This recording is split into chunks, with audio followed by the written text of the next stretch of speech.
네, 우리나라 방문을 끝내고 출국한 펜스 미국 부통령은 곧 일본에 도착합니다. 아베 총리와 아소 부총리와 잇따라 회담이 예정돼 있는데요. 안보와 경제 문제가 주로 다뤄질 것으로 보입니다. 네, 도쿄 연결해 보겠습니다. 황보현 특파원.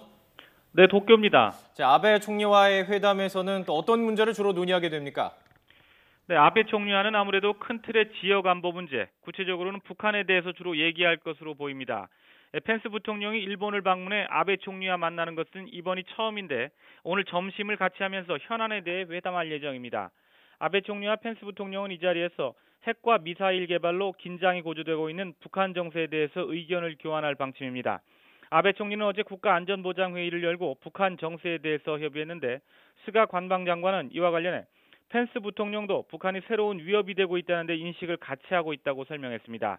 스가 장관은 이어 미국과 일본은 긴밀한 협조를 통해서 북한 도발 행동 자제와 유엔 안전보장이사회 결의 준수를 강하게 요구해 나갈 것이라고 말했습니다.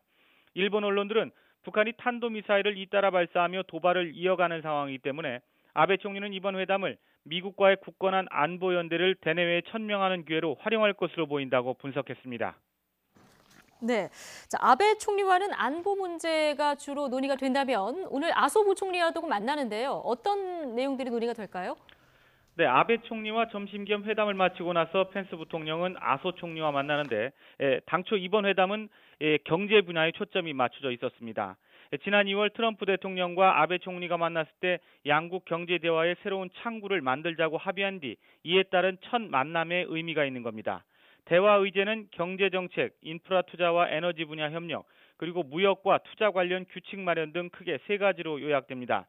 이번 회담에서는 이에 대한 큰 틀의 방향성을 확인한 자리가 될 것이라는 전망이 나오고 있습니다. 하지만 트럼프 대통령이 자주 환율 때문에 미국 경제가 피해를 보고 있다는 언급을 했기 때문에 펜스 부통령이 이번 회담에서 환율 문제를 꺼내들 가능성도 있어 보입니다. 경제 대화 가운데 일본이 가장 걱정하는 건 바로 무역 분야입니다. 트럼프 대통령이 무역 적자 삭감을 위한 대통령령에 서명한 만큼 이와 관련해서도 일본에 구체적인 요구를 할 가능성이 적지 않기 때문입니다. 펜스 부통령과 아소 부총리는 회담을 마치고 공동 기자회견을 가질 예정입니다. 지금까지 도쿄에서 YTN 황보열입니다.